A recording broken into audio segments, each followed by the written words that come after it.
Bienvenue dans cette nouvelle édition du 12-15. Au sommaire, 20 juges limogés pour corruption au Ghana. Ils ont été filmés par un journaliste en train d'accepter des pots de vin pour délivrer des jugements. Le mandat d'amener qui visait Guillaume Soro, le président du Parlement de Côte d'Ivoire, est levé. La juge d'instruction Sabine Kéris l'a indiqué ce mardi. Et le littoral sénégalais menacé par l'érosion côtière, un phénomène qui affecte principalement les secteurs de la pêche et du tourisme. Mais tout d'abord, en République démocratique du Congo, l'ancienne rébellion du M23, vaincue par l'armée en novembre 2013, s'apprête à participer au dialogue national convoqué par le président Joseph Kabila. L'un des responsables du mouvement a indiqué que des propositions étaient en préparation, notamment sur le calendrier électoral et le financement des élections. Au Ghana, 20 juges ont été limogés ce mardi pour corruption. Ils ont été filmés par un journaliste en train d'accepter des pots de vin pour délivrer des jugements ou pour obtenir des postes. Les limogeages ont été prononcés après leur audition devant un conseil de discipline. Birama Saonera. Ils sont au total 20 juges à être limogés par les autorités ghanéennes. Motif évoqué, la corruption. Ces magistrats ont été filmés par un journaliste ghanéen en train d'accepter des pots de vin pour délivrer des jugements de complaisance. Après leurs auditions devant un conseil de discipline, la sanction n'a pas tardé.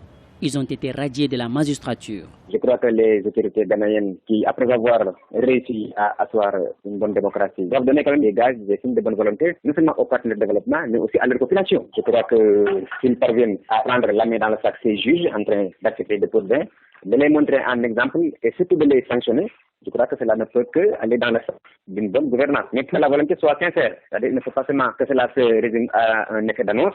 L'affaire défraie la chronique et provoque des remous au Ghana où des appels ont été lancés pour une réforme du système judiciaire. Pour beaucoup d'observateurs, les pays du continent font de plus en plus d'efforts pour améliorer la gouvernance publique. Moi, je n'aime pas trop la comparaison ou bien le distinguo entre système francophone et anglophone. Parfois, dans les pays anglophones, quand même, les signes sont beaucoup plus visibles. Mais cela aussi, on dit à l'histoire. Nous ne voyons pas que dans nos pays, le système judiciaire est beaucoup plus dépendant de l'exécutif.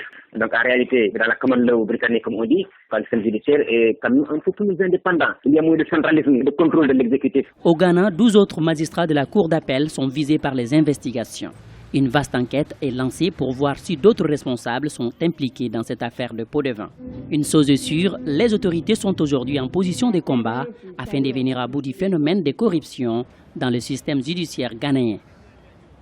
Dans l'actualité également, le mandat d'amener qui visait Guillaume Soro, le président du Parlement de Côte d'Ivoire, a été levé ce mardi. La justice française le recherchait dans le cadre d'une instruction sur une plainte de Michel Gbagbo, le fils de l'ancien président ivoirien Laurent Gbagbo. Deogracias Espodo.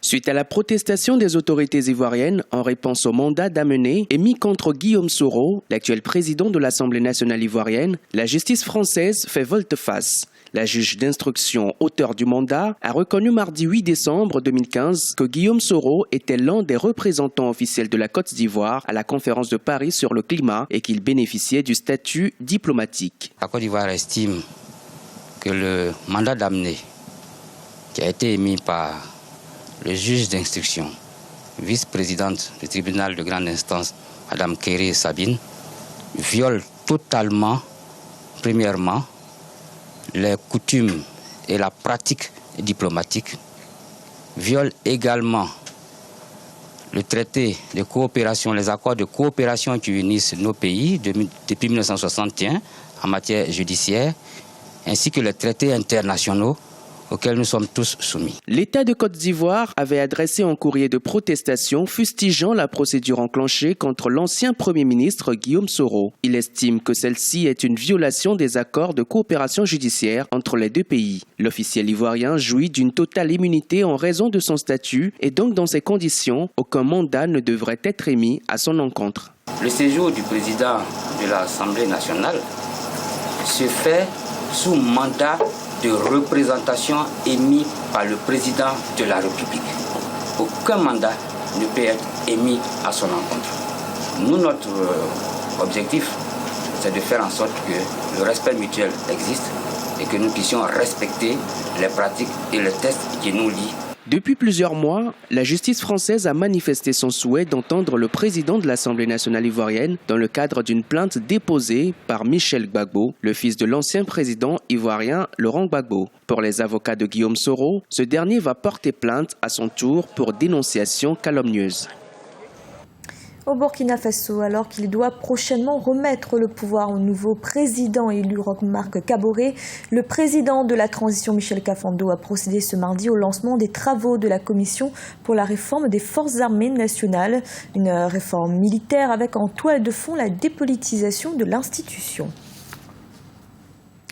Au Nigeria, les opérations militaires pour vaincre Boko Haram pourraient durer plus longtemps que prévu. C'est ce qu'a annoncé lundi le président Muhammadu Buhari, qui avait donné à l'armée jusqu'à fin décembre pour venir à bout du groupe terroriste.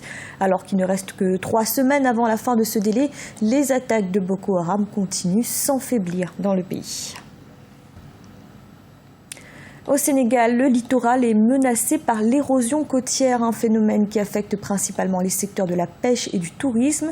Sali, la plus grande station balnéaire du pays, voit d'ailleurs chaque année le nombre de ses visiteurs diminuer. Oumou Kalsoumba. L'avancée de la mer constitue une menace pour le Sénégal.